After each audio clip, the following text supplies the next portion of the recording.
This is Thomas Wayne Riley, and you have found yourself in the American Southwest. This is the third episode in the series over the Civil War in the American Southwest. This is also the final episode that covers the lead-up to the actual opening of hostilities between the Rebs and the Yankees.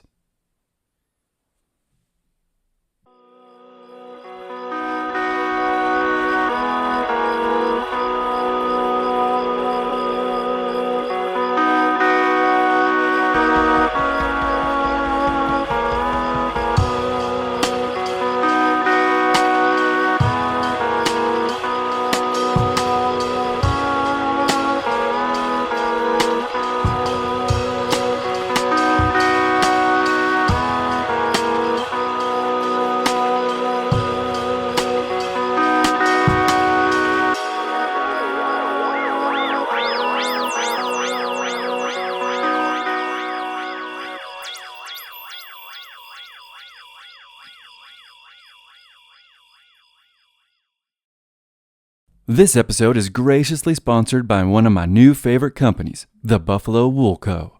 Y'all know I have great love and respect for America's national mammal, the bison. My very first episode was over the wild and woolly beast, so when I tell you I discovered a company that makes 100% bison wool products, 100% in America, you know how excited I got. The Buffalo Wool Co. makes the most incredible and comfortable socks you've ever worn. Not only are the Buffalo Wool Co. socks comfortable, but they are warm. You can wear them in the house, to bed, or on a hike. I wore mine in the sands of Great Sand Dunes National Park, and I've worn my Buffalo Wool Co. socks while hunting in the northern forests of Wisconsin. I plan on wearing them for the rest of my life. Buffalo Wool Co. 100% guarantees you will love the product or your money back. The owners of Buffalo Wool Co. have been raising bison in North Texas for almost 30 years, and they're even more passionate about the amazing animals than I am. Buffalo Wool Co. not only makes socks, but also knit caps, gloves, scarves, and extremely warm and comfortable clothing for kids. My wife and I have a little one on the way, and I will absolutely be keeping our kids snug and warm with the Buffalo Wool Co.'s expanding brand. If you like being comfortable and warm and looking awesome while doing it, and if you support 100% made in America clothing, by people who are passionate about these animals and the ranchers who raise them, you will love the Buffalo Wool Co. Head over to their website, thebuffalowoolco.com, or my website, theamericansouthwest.com, where there will be a link on the home page. That is buffalowoolco.com. Empire and manifest destiny had been a national mission since colonial days, and now Southerners, employing the instrument of secession, sought to restore the nation to its historic course and to carry forward the standard of empire that the North had abandoned. Southerners, through the Confederacy, would revive the American dream of empire. Author Donald Frazier from his Blood and Treasure, Confederate Empire in the Southwest. In 1841, 5 years after the creation of the Republic of Texas, but before Texas was admitted as a state, and before the Mexican-American War, the President of the Republic, Mirabeau Bonaparte Lamar, asked Texans to take up arms and amass together for a march on Santa Fe in New Mexico. President Lamar was a poet, politician, and Georgian, and he had set his sights on enlarging the new Republic of Texas and adding to Texas's coffers the wealth of the territory of New Mexico, territory that belonged to Mexico. In Donald Frazier's Blood and Treasure, he outlines the history of the American Empire's first forays of expansionism out west and gives much of its success to Southerners, especially Texans. He writes, quote, Southerners, with proximity to Hispanic domains, naturally became skilled expansionists. Land-hungry agrarians with a talent for things military, they were the principal agents and proponents of an ever-expanding American empire. Southerners gloried in this role and, throughout the first 70 years of American history, could be found in the forefront of national expansion. End quote. And this was true not just in the American Southwest, but Virginians were the ones most responsible for going to the new territories of Louisiana. Southerners were just always the expansionists. And the Civil War would be a great time to continue that. But we're not there yet. President Bonaparte Lamar was one of these expansionists. So when he heard and saw the growing calls of Texans to be admitted as a new state into the Union, he balked. He would much rather the Republic rival the United States and become a continental power in its own right. So he set his sights on taking the eastern half of New Mexico, or all of its territory, from the Rio Grande eastward. To help spurn this call, in 1837, a northern portion of New Mexico, a place called Rio Arriba, the residents there rebelled against the New Mexican government in Santa Fe and sent encouraging messages to Texas. 3 years later, in 1840, with those misleading messages in mind, President Lamar sent a letter to the people of Santa Fe asking them nicely if they could just go ahead and join this new, prosperous, proposed Republic of Texas. He promised they would have a voice in the legislature, and they would be free of the ill-ran Mexican government. The problem was New Mexicans weren't really having it, and Lamar failed to get the Texas Congress to sign off on his grand proposal. That did not stop him, though. So he raised his own force of volunteers to go and take what he thought was rightfully Texas anyways. You see, in 1836, when the Tejanos won their independence from Mexico at the Battle of San Jacinto, there was an informal agreement between Santa Anna and Sam Houston.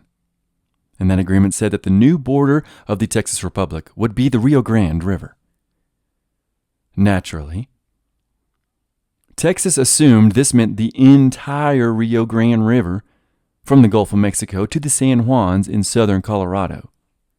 More ambitious Texans, like the second president of the Republic, Lamar, he wanted to finally make that dream a reality.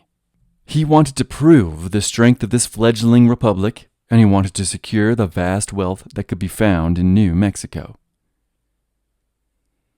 So despite not having the backing of the Texas government, Lamar amassed a force of about 321 men to march on Santa Fe and claim it for Texas.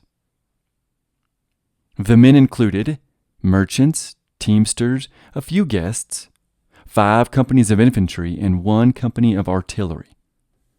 Also accompanying them, as one of the guests, was an Englishman named Thomas Falconer, who would, thankfully for us, write a first-hand account of the disastrous expedition.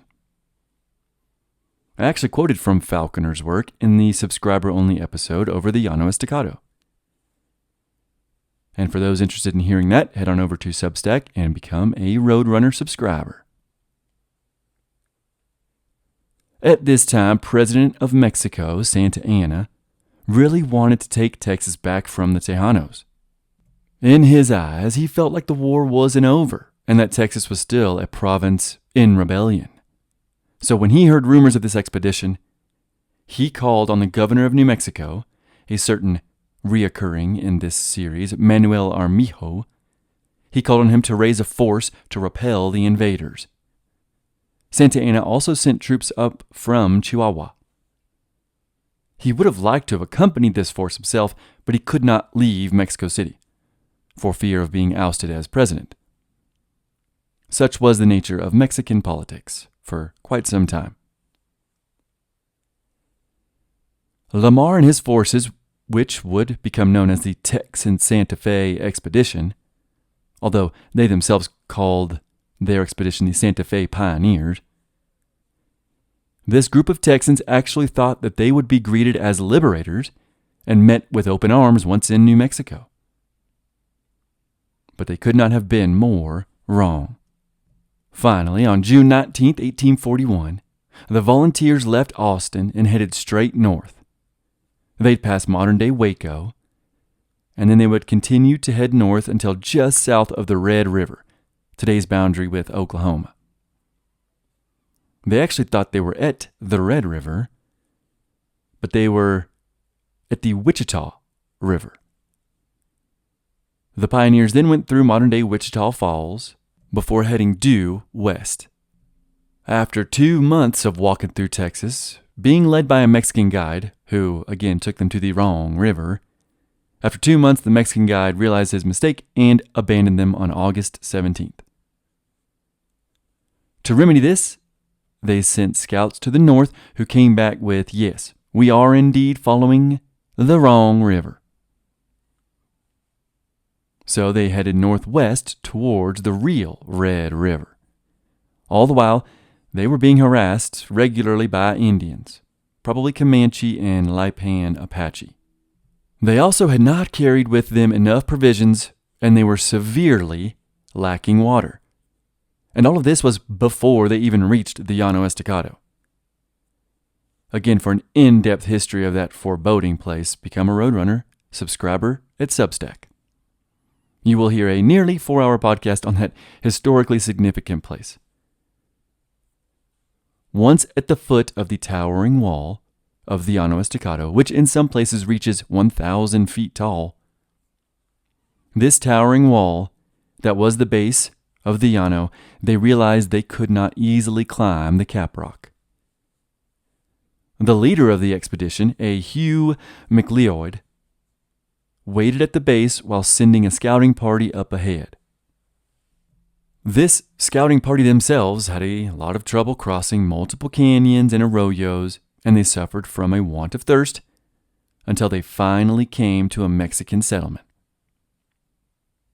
Feeling like they'd made it, the scouts sent back a guide to lead the rest of the expedition up and across the Llano Estacado to where they were at.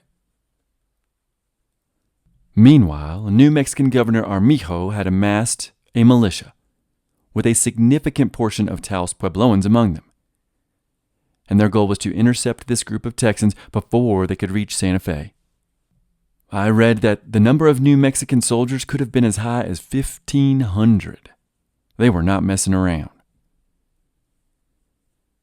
One of the Texan scouts, a man who has probably been unfairly described as a traitor, a man named Captain William G. Lewis, while he was going on ahead of the expedition, he got himself captured. And he was obviously shocked that so many soldiers had come out to defend New Mexico. Again, these Texans thought they were going to be greeted as liberators, not as a hostile enemy force that's come to conquer New Mexico, although that is technically what they were doing. Seeing the hopeless predicament and how outnumbered the Texans were, he was allowed to go back to the expedition and advise them to surrender. The Texans were camped out near present-day Tucumcari, and if you've ever traveled through that area by vehicle, you know what kind of devil's desert it is. By then, the Texans had been broken, their morale was sapped, their health was failing, and they were thirsty. The whole expedition had been a disaster, and Captain Lewis convinced them that they faced certain death if they put up a fight. So they surrendered. H. Bailey Carroll wrote the Texan Santa Fe Expedition article for the Texas State Historical Society, and the author describes what happened next. Quote, "Thus, without the firing of a single shot, the entire expedition passed into Mexican hands. The Texans, reduced in number and broken in health and spirit, have been conquered by the arid plains rather than by the force of Mexican arms. The Texas prisoners were marched to Mexico City. They were subjected to many indignities both en route and after their imprisonment in Mexico. The affair became the subject of a heated diplomatic controversy between the United States and Mexico before most of the prisoners were finally released in April 1842. End quote. The reality of the capture, though, is a bit more harrowing than that. When Armijo showed up, he demanded that all the Texans, the over 300 of them, be killed right there on the spot. But there were some dissenters among his ranks, so they put the motion up for a vote. After debating the matter nearly all night, The vote to spare the Texans won by a single vote. But the Texans' journey was not over there. They were then bound and marched 2,000 miles south to Mexico City. All the while they were treated quite harshly. The Texans would not forget this injustice. And the New Mexicans would not forget the stories of the expedition either. The leaders of New Mexico would use these stories to strike fear into the hearts of New Mexicans going into the future, all the way up until the Civil War. The entire thing was an embarrassing disaster that would lead Texas politicians like Sam Houston and even Bonaparte Lamar himself. They would begin to rethink the strength of Texas, and they would begin to heed the call for annexation by the U.S. The feelings from this whole affair would fester for years until it would erupt into the Mexican-American War. And that conflict would reignite the desire for Texans to cement their boundary as the Rio Grand, from the Gulf of Mexico all the way to southern Colorado, actually even further up into Wyoming. And this desire would lead the Texans to the invasion of New Mexico by the Confederate rebel forces in 1861, an invasion we will get into in the next episode. Only a few years after the failed Texan Santa Fe Expedition, in the year 1846, during the Mexican-American War, General Stephen Watts Kearny took his Army of the West, which included artillery and infantry, the 1st U.S. Dragoons, or mounted infantry, and the Mormon Battalion.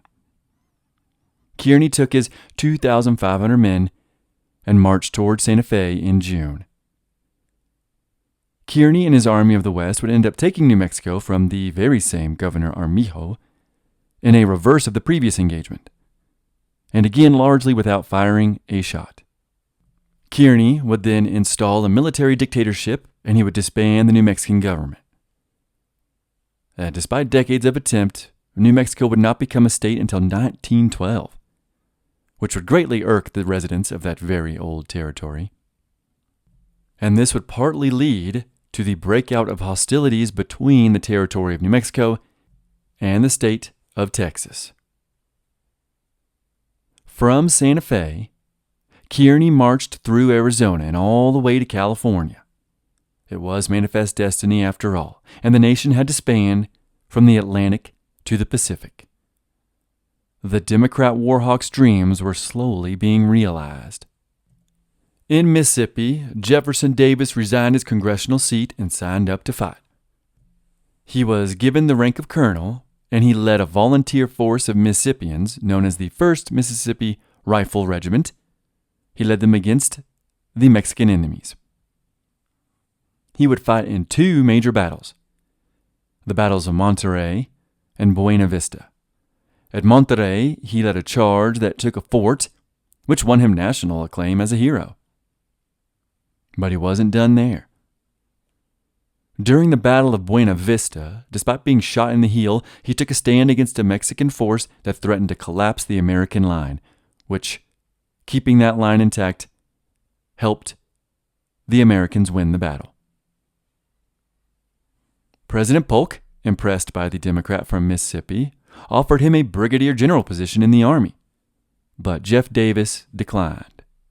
Back in Mississippi, he would take a vacant Senate seat and head back to Washington to scheme with the other Democrats, as described in the previous episode. The aftermath of the Mexican-American War saw the U.S. gaining about 525,000 square miles of territory. Our favorite territory here at the American Southwest Podcast. The Warhawks were ecstatic. But some Whigs and National Republicans wanted nothing to do with the new territories gained through conquest. And most of that stemmed from the question of slavery. After New Mexico was conquered by the Union, actually before it was even taken, politicians in Washington were discussing whether or not New Mexico, which contained a good portion of Arizona at that time, as the cover of this episode will show, maybe the next episode actually. But politicians in Washington were arguing about whether it should be a free or a slave state, New Mexico. Obviously, the Southerners believed it was their right, and it was their constitutional right, to expand slavery wherever the Union flag was flown. The North, already flirting with abolitionism, wanted all new territories to be free. Arguments ensued, secession was threatened by Calhoun, calls of treason were even bandied about. The South felt like they spilled just as much, if not more, blood than their northern neighbors during the conflict. So they ought to be able to enjoy the spoils of war just as much as their northern neighbors were about to. At the same time those arguments were happening in Washington, the question of the Texas boundary reignited in the Southwest. By the early 1850s, Texans were contemplating expanding the boundary of Texas yet again. They still held on to the idea that the Rio Grande was the boundary. They wanted Santa Fe and eastern New Mexico, and they wanted it to be a slave state. Texas also wanted to create a new state of Arizona from the Rio Grande in New Mexico, western to the Colorado River on the border of California. This, too, the Texans hoped, would be a slave state. So Texans began planning yet another invasion to Santa Fe. This time they would not surrender to an overwhelming force of Mexicans. In the Texas legislature, debates were being held about what to do with New Mexico now that it was part of the United States. Judges and representatives were sent from Austin to the capital Santa Fe in the hopes of finalizing the boundary. Texas would even create Santa Fe County, which included most of this disputed territory. But it was really only on paper. Eventually, the drums of war in Texas began to beat, and Texans, newly inducted into the United States, began to talk of secession. Texans threatened this by saying, quote, "We entered the Union because we wanted to, and we will leave it when we want to, and we want to now." End quote. Texan pioneer and statesman Benjamin Rush Wallace would write to Senator Thomas Rusk at this time and state, quote, "Jesus could be composed under insult, but the people of Texas are of a different breed. They will not submit to a government that divests them of what they prize higher than they do the Union itself." End quote. Them, some fighting words. Other southern states, like Jefferson Davis's Mississippi, even promised troops to help invade New Mexico. Actually, every single southern state promised troops.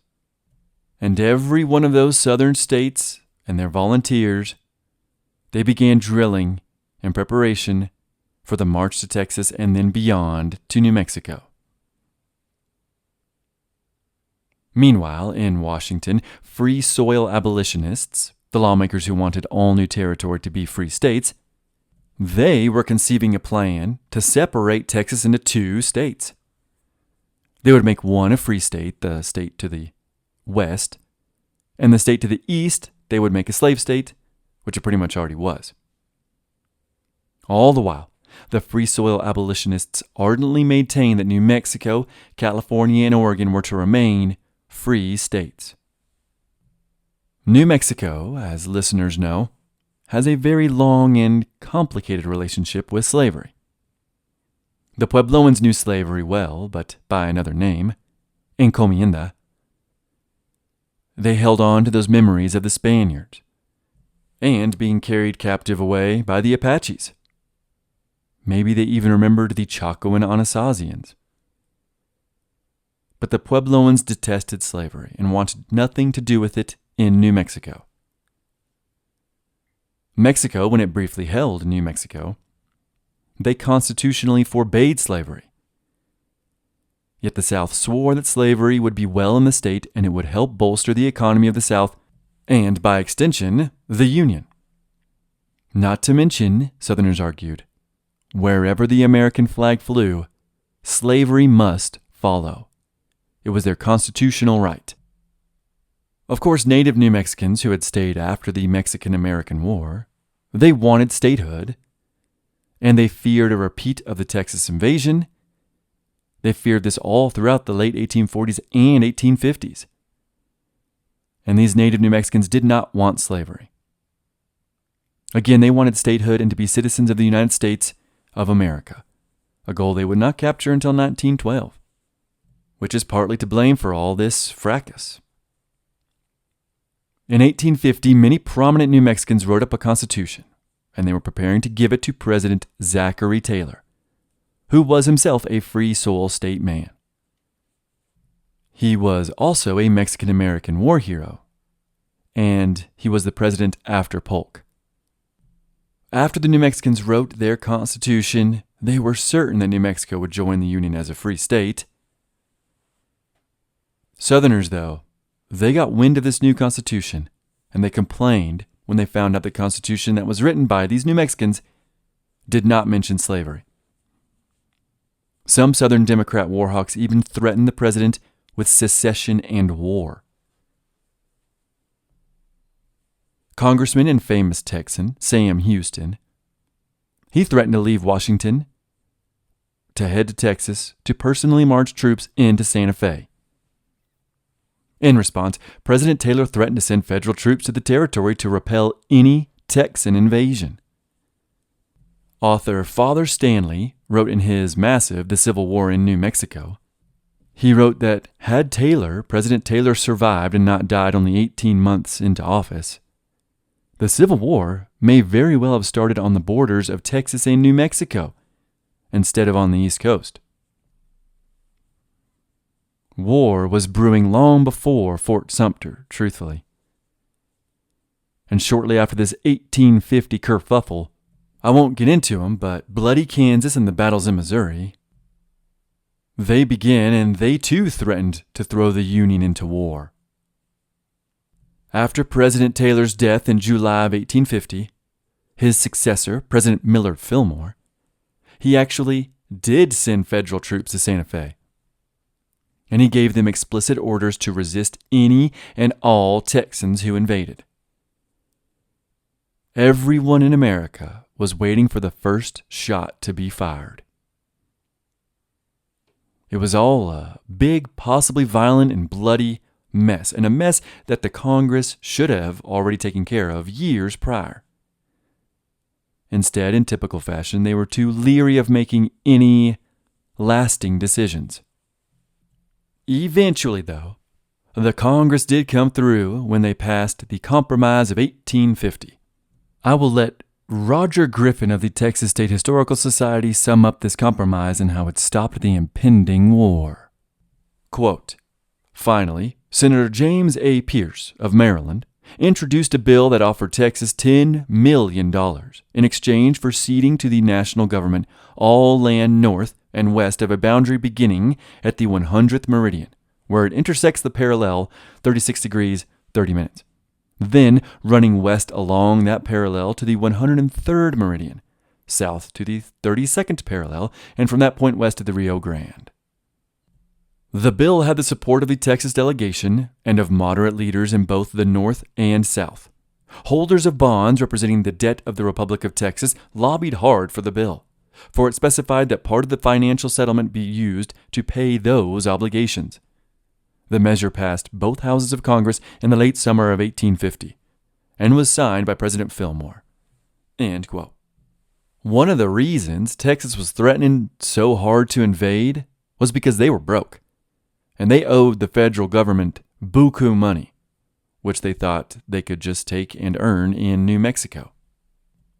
This compromise, then, alleviated the debt, and everyone, would heave a sigh of relief.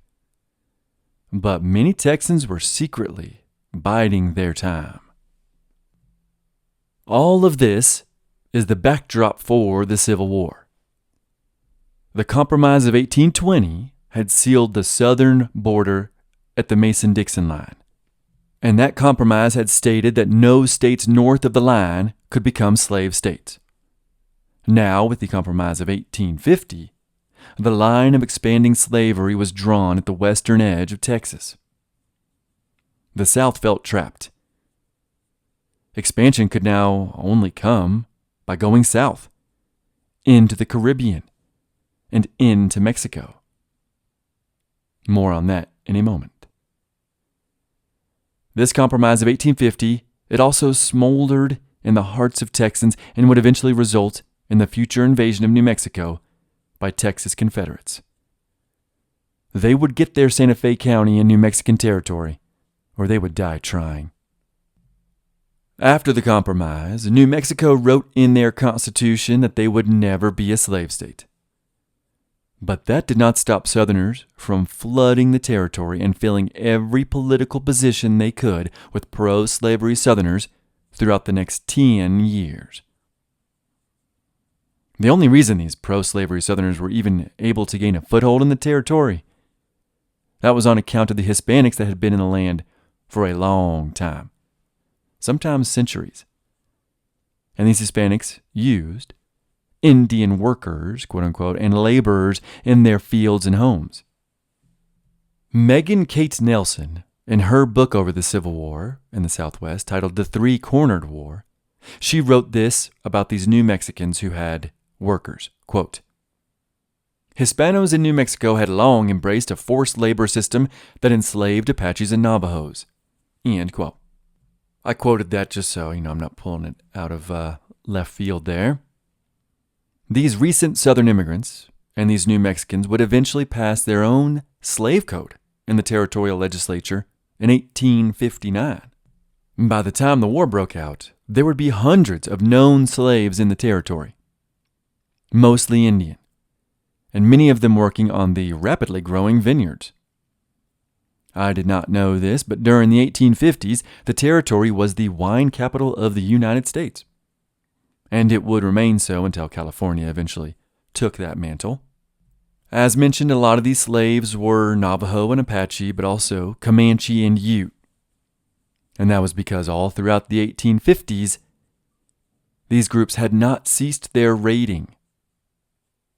The territorial legislature in 1854, to combat these constant raids, they devised the first inklings of rounding up these tribes, not the Puebloans, but these more like nomadic tribes. They devised a plan to place them on reservations. The legislature actually cited the Puebloans when they wrote this up. They thought if those Indians could settle down, why can't these other Indians?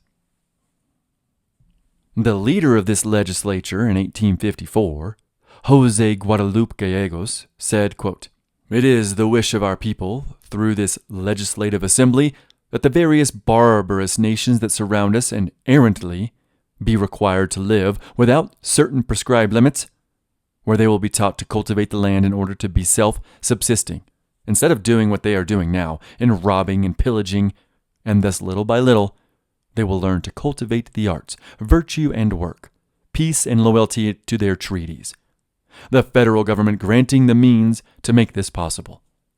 End quote. The Navajos, from 1856 to 1860, they stole hundreds of thousands of sheep, as well as horses and cattle, goats, and cows, all from New Mexicans.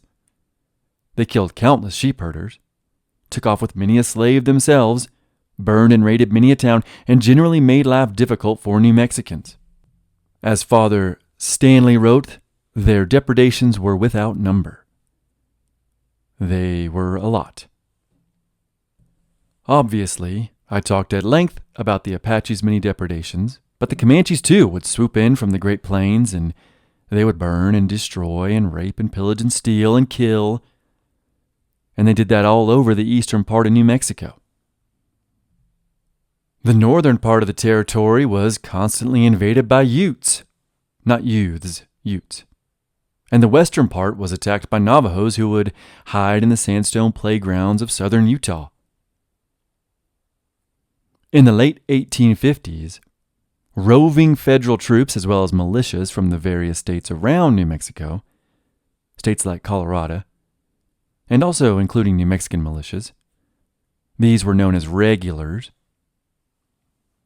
All these groups were constantly in pursuit of these aforementioned raiding American Indians. And to complicate things, many of these very same tribes would join these militias in fighting the various other tribes. Utes would join to attack the Navajo. Puebloans would join to attack the Utes. Puebloans and Navajos would attack the Apaches with the Federals. And I talked about some of these battles in the Apache series. But many of the white American leaders of these expeditions would later be important and key figures in the battles that took place in New Mexico during the Civil War. And, in fact, as war to the east began to approach, even these federal and local troops began to align themselves with either the North or the South. One of those military leaders who went in pursuit of the Navajos was a Lieutenant Colonel E.R.S. Canby, a name you'll hear a lot in this series. Canby would spend months in the Navajo Territory during the winter of 1860 and 1861. According to Father Stanley, this was in a, quote, sincere effort to negotiate peace rather than in wholesale slaughter, end quote. Canby was mostly unsuccessful in this venture. The Navajos were always 2 steps ahead and always just out of range. Canby would later fight for the Yankees, as you'll hear. The second in command of this winter excursion against the Navajos was Canby's brother-in-law and future adversary in the field, soon to be Confederate Major H. Sibley.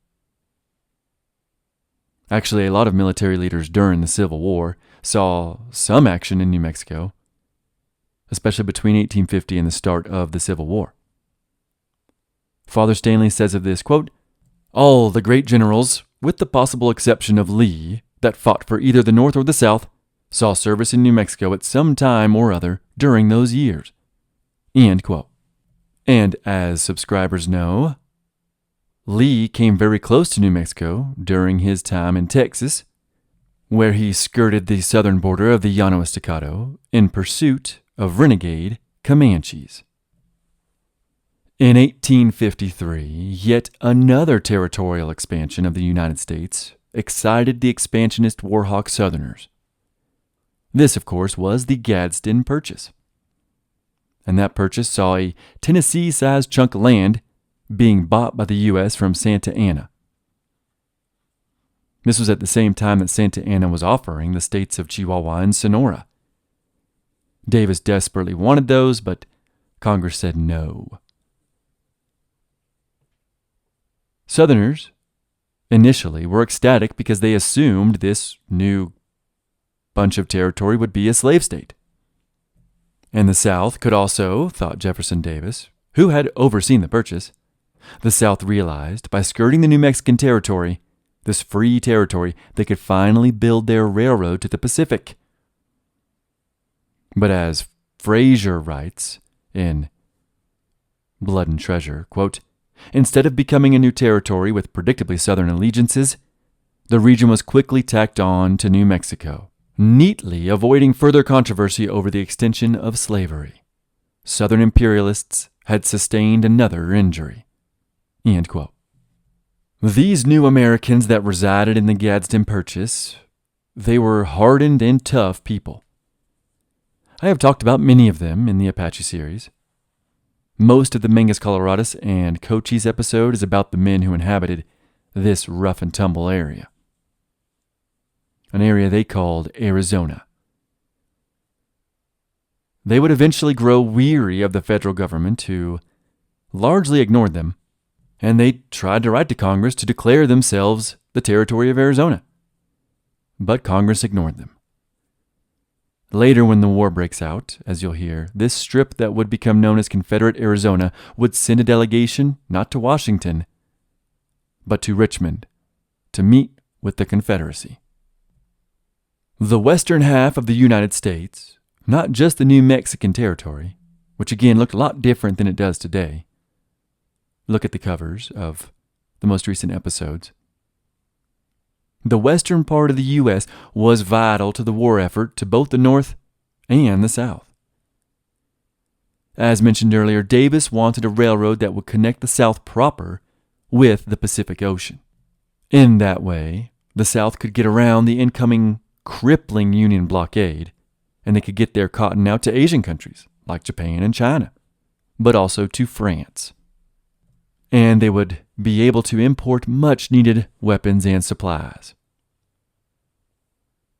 Besides the hope of a railroad, the South yearned for the vast mineral wealth that lay in the West, especially in California, but also Nevada and Arizona. Another name you will hear a lot of, and a man who will lead the Confederate forces into New Mexico in the next episode, Lieutenant Colonel John R. Baylor. He would say of this area, quote, "The vast mineral resources of Arizona, in addition to its affording an outlet to the Pacific, makes its acquisition a matter of some importance to our government." End quote. He meant the Confederate government. As author Ray C. Colton in his The Civil War in the Western Territories book, he mentions that at this time, the California gold fields were in their prime, and that, quote, "rich ore veins in Colorado and Nevada were being developed." End quote.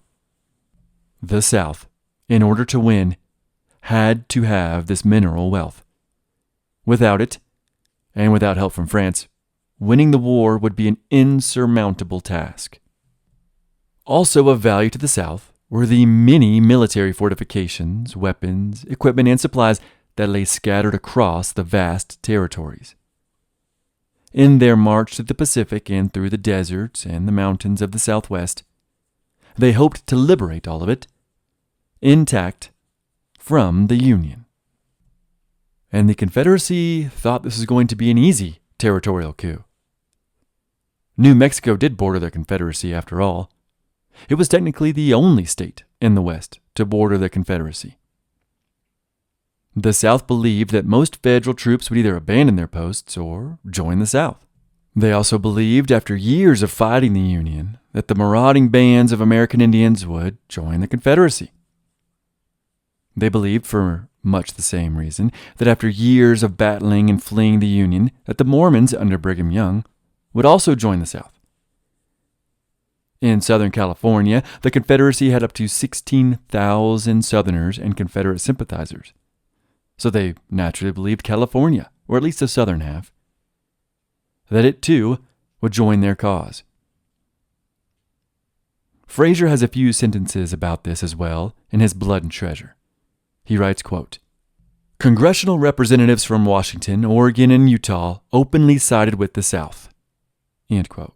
And, quote, "Members of the California congressional delegation, including Senators Milton S. Latham and William M. Gwynn, openly supported the cause of the South. Other congressmen urged the creation of a Republic of the Pacific out of the territories along the western slope of the Sierra Nevadas. Partisans defiantly raised the bear flag, the symbol of California nationalism during the Mexican War, in communities throughout the southern part of the state." End quote. And lastly, the South believed the Hispanos and Spanish-American New Mexicans would be glad to rid themselves of the Union and join the Confederacy, especially since many of these Spanish-Americans were practicing some form of slavery already. Unfortunately for the Confederacy, almost none of that would happen. But in the beginning there was hope. First of all, although the northern portion of the territory may have had southern leanings, they were controlled fully by Santa Fe and her ties to the Union. Even though, according to Fraser, quote, "since 1851 all 5 of the territory's governors had been Southerners, as were half the secretaries, judges, and military commanders of the department." End quote. The amount of federal troops in the area did not allow New Mexico to fly the Confederate flag. Although, skipping ahead a little, after the opening of hostilities in South Carolina, the beautiful town of Taos would raise and fly the South Carolinian palmetto flag in sympathy for the rebellion. Down in southern New Mexico, though, in a town called Mesilla on the Rio Grande, north of El Paso and near present-day Las Cruces, That's actually enveloped by that city now. The residents of Mesilla decided to throw their lot in with the Confederacy.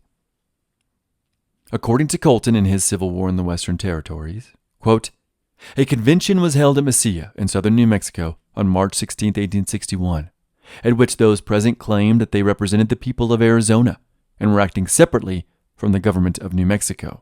They repudiated the United States government and attached themselves to the Confederate States of America. End quote. The president of the convention actually wrote that they, quote, resolved that we will not recognize the present black Republican administration and that we will resist any officers appointed to this territory by said administration, by whatever means in our power. End quote. Meanwhile, over in Tucson, a similar convention was held in August, in which that city too declared themselves for the rebellion. They then elected Granville Ouray, a man, I haven't mentioned him, but I mentioned his brother quite a few times in the Apache series. But Tucson elected Ouray to be the delegate to the Confederate Congress, and they too raised the rebel flag over the city. So southern New Mexico and what we call today southern Arizona were essentially declaring themselves the new territory of Confederate Arizona, and they were siding with the rebels.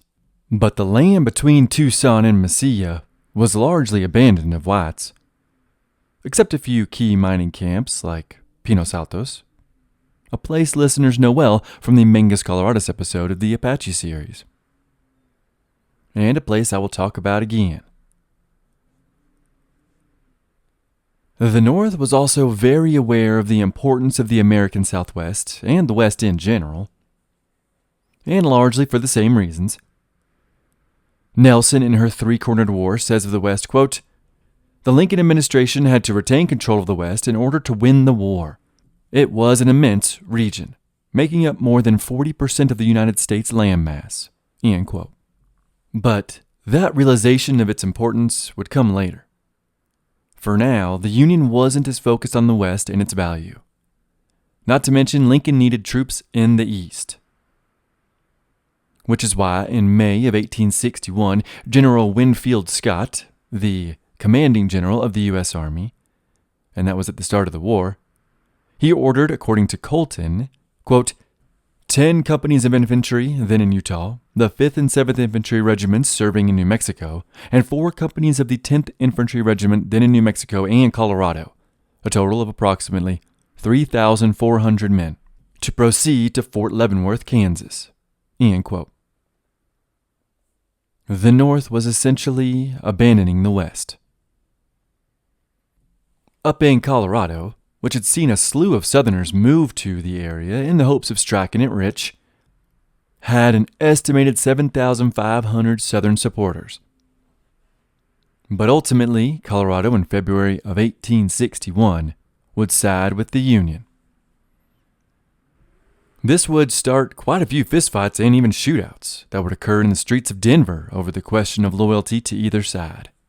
Frazier, in his Blood and Treasure, writes this of Colorado at the outbreak of war, quote, as the news of secession traveled through the mountains, earnest partisans of both the Union and rebel causes soon turned to gunplay. One duel ended with the Union man shot through the body.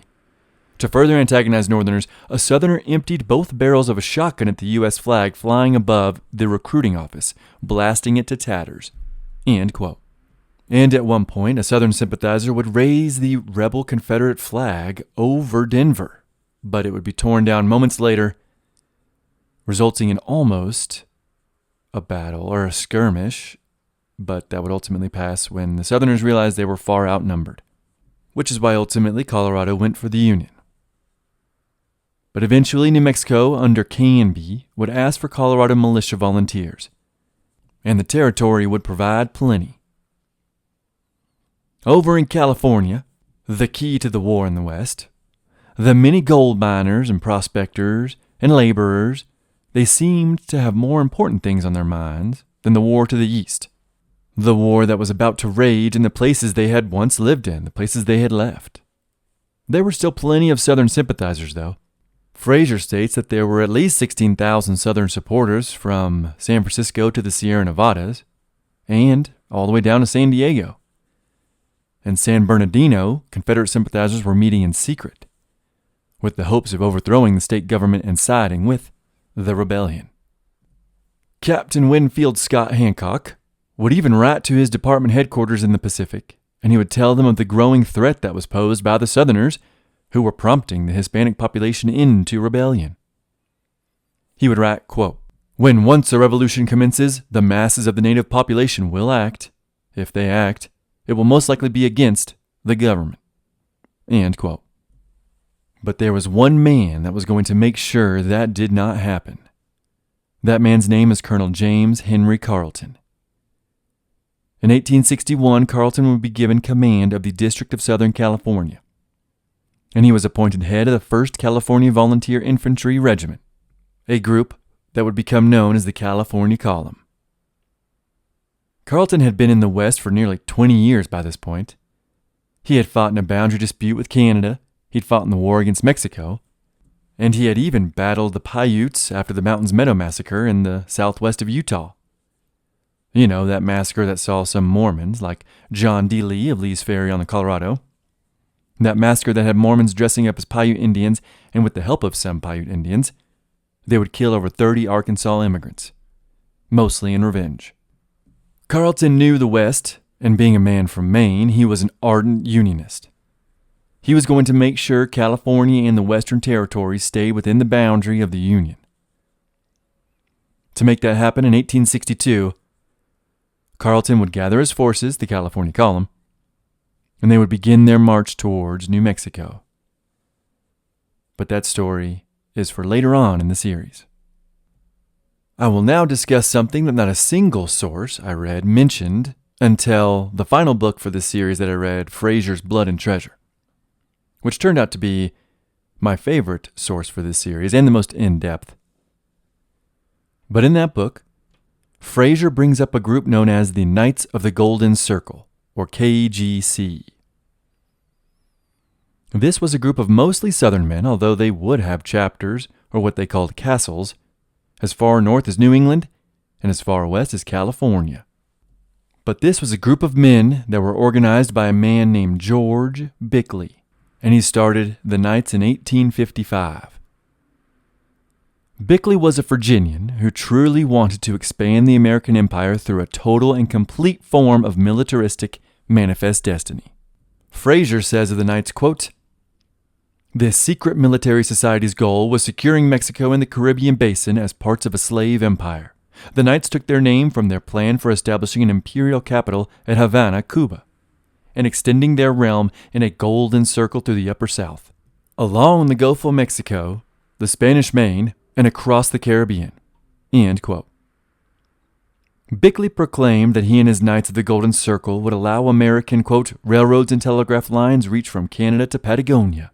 Let our ships carry our manufactures to the inmost recesses of the continent. Let our cities rise on the Amazon as they have on the Mississippi." End quote. Talk about your dreamers.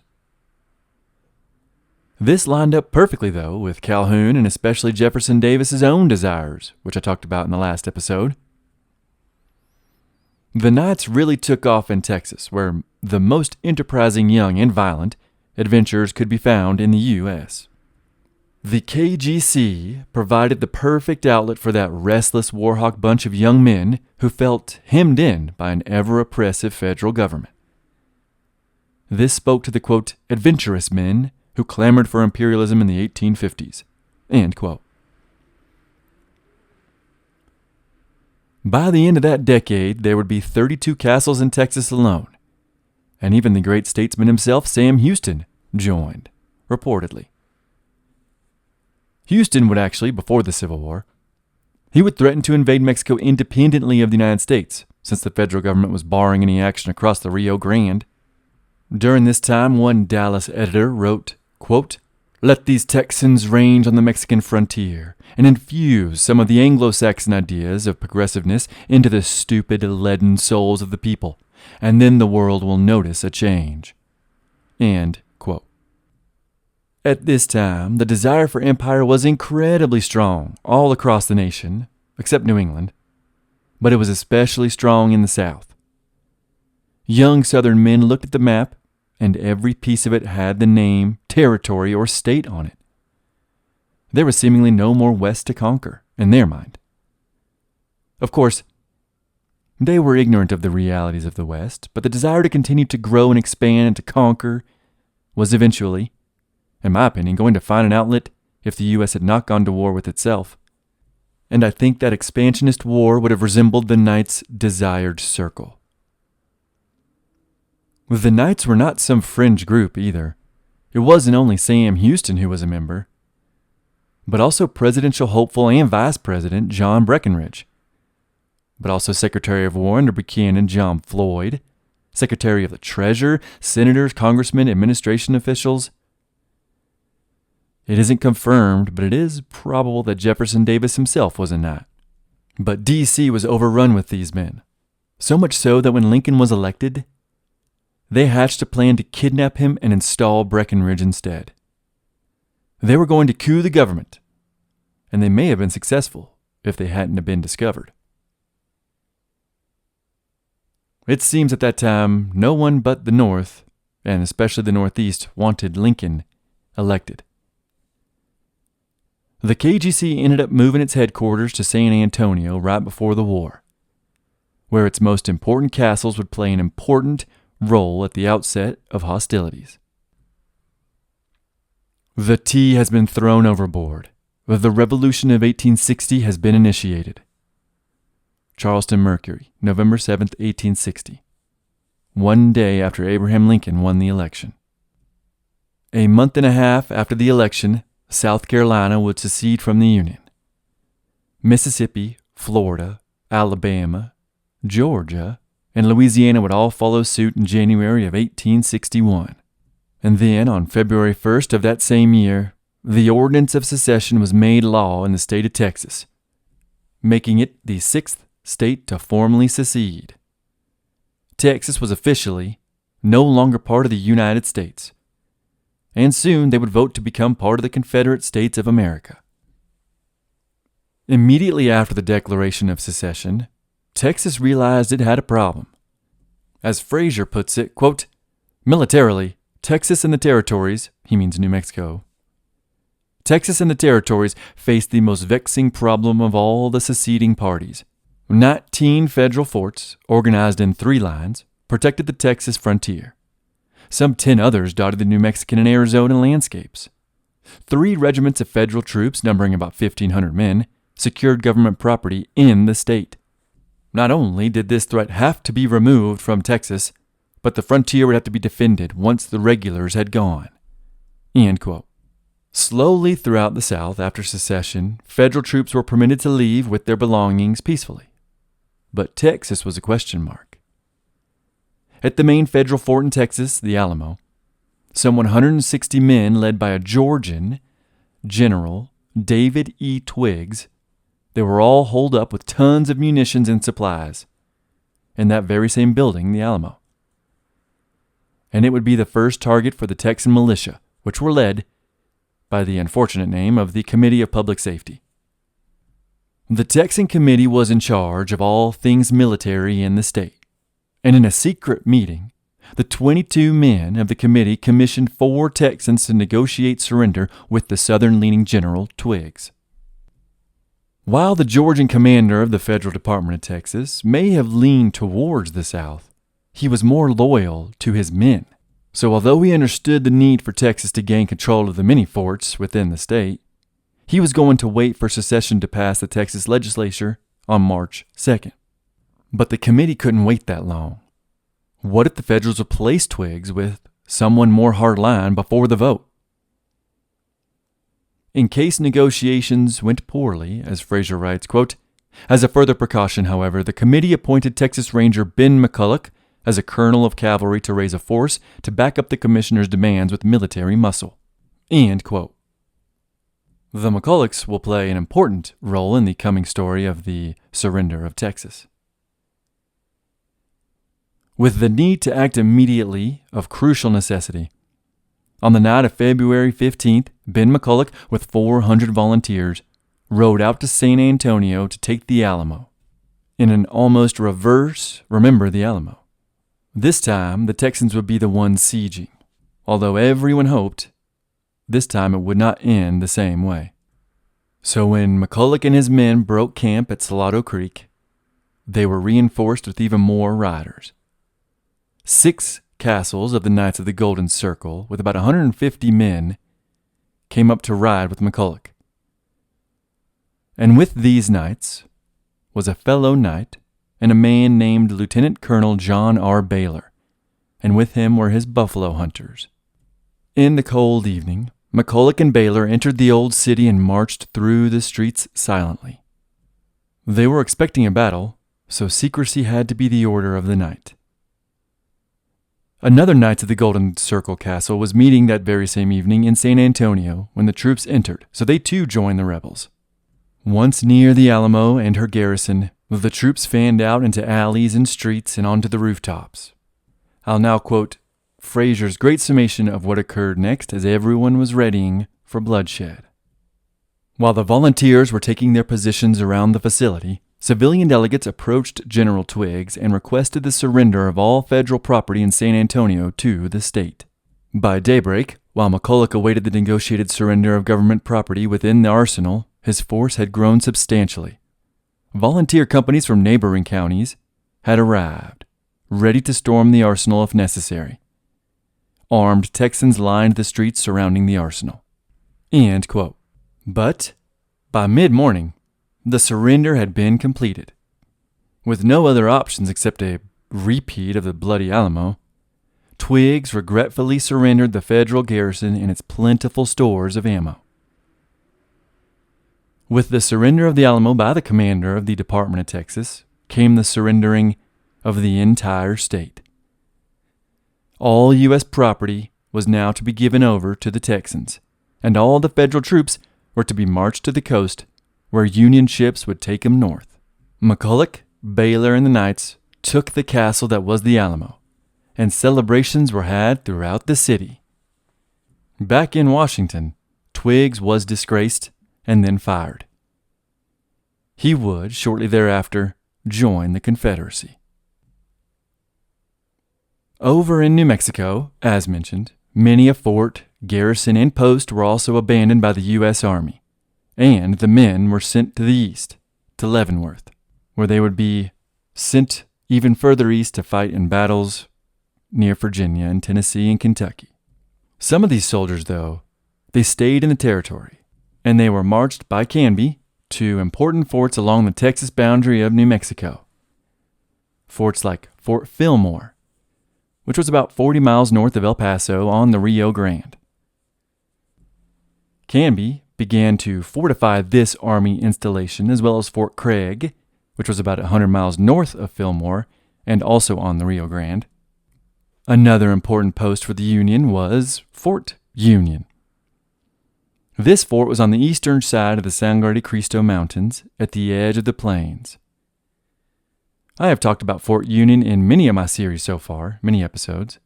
It was and had been and will be quite the important spot for quite some time. In June of 1861, a certain podcast favorite, Kit Carson, he was made a lieutenant colonel for the Union and then sent to Fort Union and then given command of the 1st New Mexico Volunteers.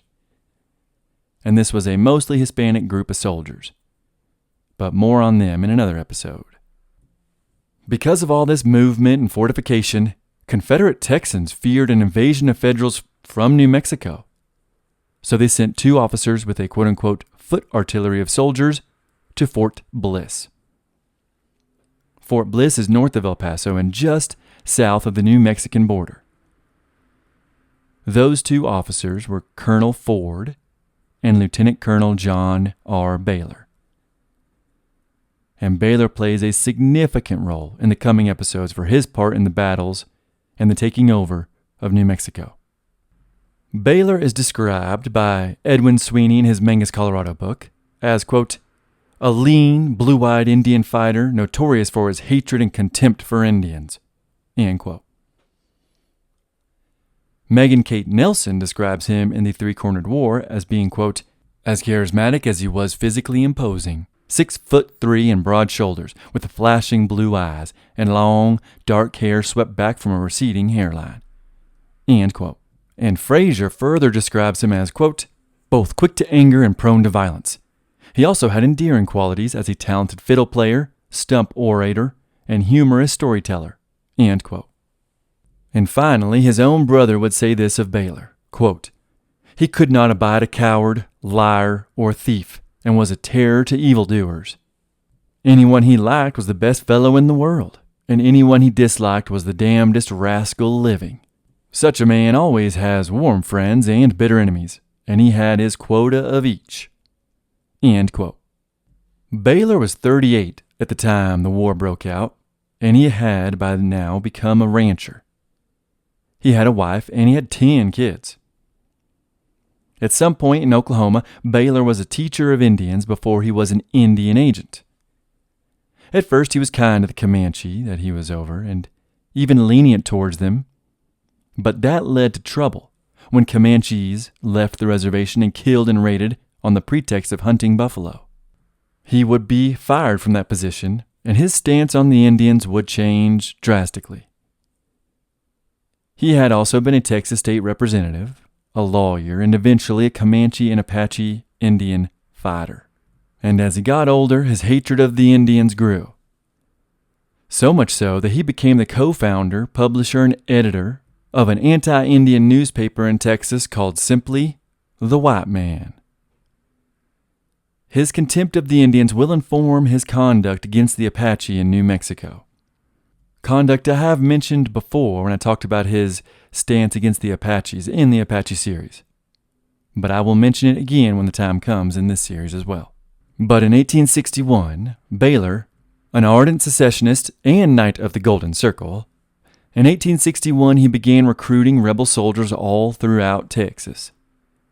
He would travel from San Antonio to El Paso, all in the hopes of gaining forces to, as he put it, quote, hunt buffaloes on the plain, end quote. Buffaloes being Indians, and by extension, Union soldiers. These rebel soldiers, on top of possibly dying for the cause, had to also bring their own horse, saddles, guns, and ammo. But this was par for the course for Southern warriors throughout the Civil War, and it had been since the beginning of the nation, even before the nation. Individualism was key for Southern soldiers, which made them often tough to command, but it made them hardy soldiers. Fraser sums up the attitude of the Southern soldier and their individualism, and I will read that quote for y'all. What resulted then was an army of individuals where unity was tenuous and jurisdiction jealously guarded. Discipline, in the classic military sense, would be bad. The young men that answered the call to arms were eager warriors and considered themselves to be talented fighters. But the society that produced them predisposed them to be mediocre soldiers. Only when constant drill hammered away their native individualism would they be of service to their nation. This was to be a bitter lesson. Fraser continues. Southerners, in a strange contradiction, reserved the right to fight among themselves. They resented, however, having outsiders meddle in their affairs. The threat of emancipation, the rise of the Republican Party, and a host of imagined threats all unified these volunteers to the cause of their state, and secondarily to the cause of the South. Power, in their minds, was best expressed as local sovereignty. Men boasted of their hometowns, then their states, and only lastly of their region, the South. These were the warriors who answered the recruiter's call. End quote. Brigadier General Sibley, who had earlier fought against the Navajos with his brother-in-law Canby, Sibley was personally selected by Jeff Davis on July 8, 1861, to lead the war effort in New Mexico. He had only just returned from that very same territory, and he knew the land. Sibley was, at this time, in the capital of Richmond, Virginia, but he was happy to follow orders. He was informed that once he made it to Texas, that he was to form 2 regiments of cavalry and 1 battery of howitzers, and he was to march directly into New Mexico to secure it for the Confederacy. Both Baylor and Sibley spent a lot of time and effort in 1861 during their campaigns of recruiting, and they were finding it frustratingly difficult. This was partly due to the fact that many Texans would have much preferred to go east and join the fighting there. But also, the Texas government was somewhat unprepared to raise a force sufficient enough to overwhelm the Federals in neighboring New Mexico. Baylor and Sibley were also very low on arms, since most of them, again, went east. Some of these arms went to the battlefields across the Mississippi, while others were sent to the Texas coast to defend against a possible Union invasion by sea. But both Baylor and Sibley still met with some success. The men they gathered all came from various parts of Texas with various backgrounds, and they all had their own various reasons for being there, as Fraser points out. Quote, "Some hated Yankees, others hated Indians, yet most joined for adventure." End quote. The Confederacy had hoped that the Mexican state of Sonora would sell them weapons and food, but that would not turn out to be the case. All of Sibley's men knew the importance of this, and one colonel in the New Mexican campaign said of the importance of the northern Mexican states, quote, "We must have Sonora and Chihuahua. With Sonora and Chihuahua, we gain Southern California, and by a railroad to Guaymas, render our state of Texas the great highway of nations." End quote. The entire South was hoping for the northern states of Mexico, in reality, not just Sibley. Fraser quotes that same Charleston paper I quoted from earlier when he wrote, quote, "When the South," quoting the paper, "shook itself free of the Puritans and the devil," an anonymous writer for the Charleston Mercury asserted, "Chihuahua and all the Gulf country would be added to the Confederacy." The Macon Daily Telegraph predicted similar glory. Quote, "Then will the proudest nations of the earth come to woo and worship at the shrine of our imperial Confederacy." End quote. Fraser would write a sentence that really spoke to this imperial Confederacy. He wrote, quote, "Building a Confederate empire from the rubble of the Union was a basic goal of Southern independence, not an afterthought." End quote. But unfortunately for the Confederate States of America, there would be no Union rubble. And with Mexico, the opposite would occur.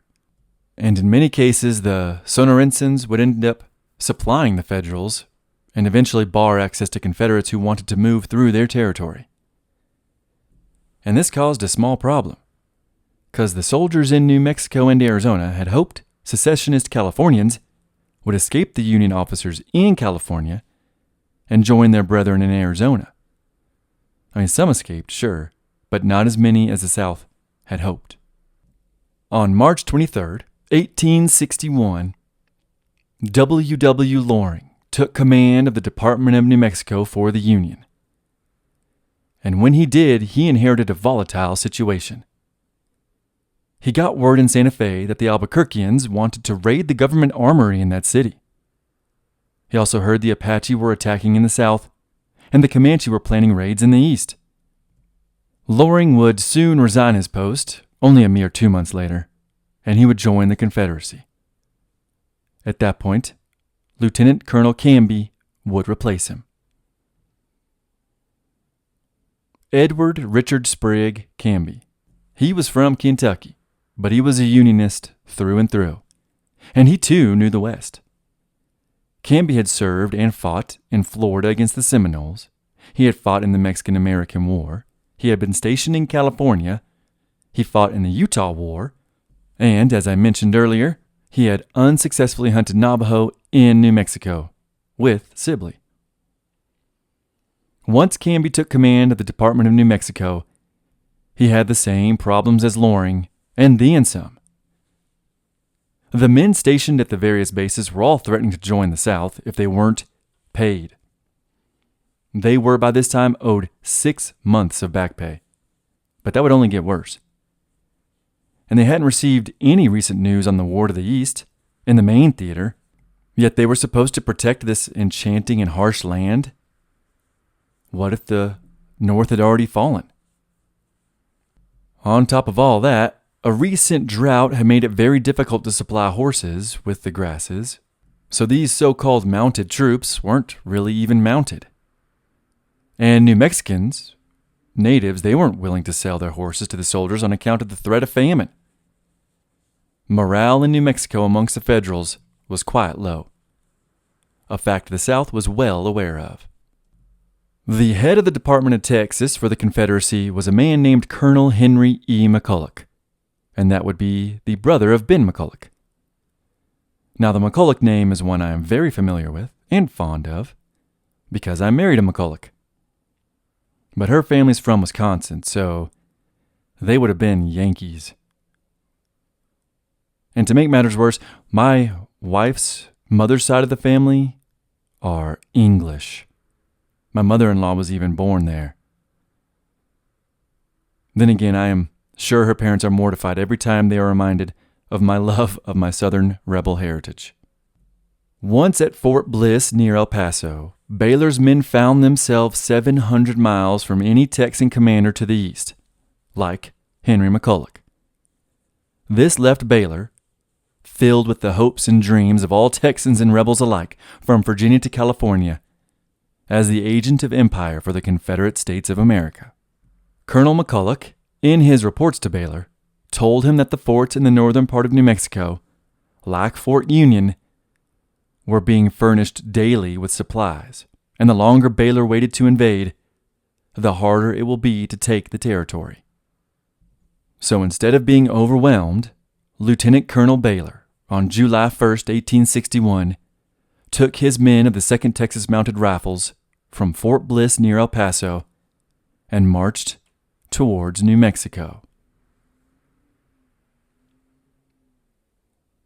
Nelson finishes the prologue to her book, The Three-Cornered War, with an interesting couple of paragraphs about the coming war in the American Southwest, and I'll quote them for y'all.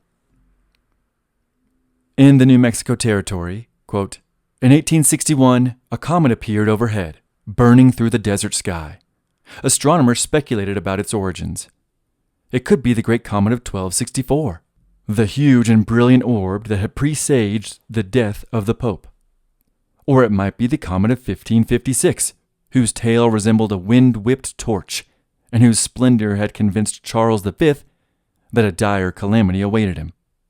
In either case, the editors of the Santa Fe Gazette found the appearance of this quote-unquote new and unexpected stranger in the skies to be ominous.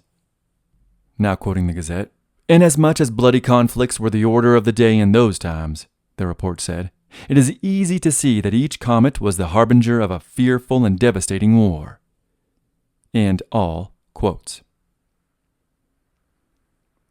While the war in New Mexico wouldn't be devastating, it certainly will be full of tragedies, fear, adventure, and bloodshed. In the next episode, the Civil War will find its way to the American Southwest, as the Southern rebels battle the Northern Yankees in the land of enchantment. Thank y'all for listening, and I'll see you again soon in the American Southwest.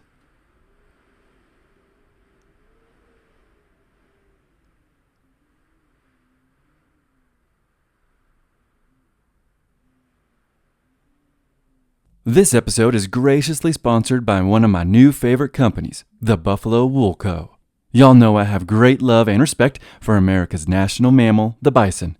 My very first episode was over the wild and woolly beast, so when I tell you I discovered a company that makes 100% bison wool products 100% in America, you know how excited I got. The Buffalo Wool Co. makes the most incredible and comfortable socks you've ever worn. Not only are the Buffalo Wool Co. socks comfortable, but they are warm. You can wear them in the house, to bed, or on a hike. I wore mine in the sands of Great Sand Dunes National Park, and I've worn my Buffalo Wool Co. socks while hunting in the northern forests of Wisconsin. I plan on wearing them for the rest of my life. Buffalo Wool Co. 100% guarantees you will love the product or your money back. The owners of Buffalo Wool Co. have been raising bison in North Texas for almost 30 years, and they're even more passionate about the amazing animals than I am. Buffalo Wool Co. not only makes socks, but also knit caps, gloves, scarves, and extremely warm and comfortable clothing for kids. My wife and I have a little one on the way, and I will absolutely be keeping our kids snug and warm with the Buffalo Wool Co.'s expanding brand. If you like being comfortable and warm and looking awesome while doing it, and if you support 100% made in America clothing by people who are passionate about these animals and the ranchers who raise them, you will love the Buffalo Wool Co. Head over to their website, thebuffalowoolco.com, or my website, theamericansouthwest.com, where there will be a link on the home page. That is buffalowoolco.com.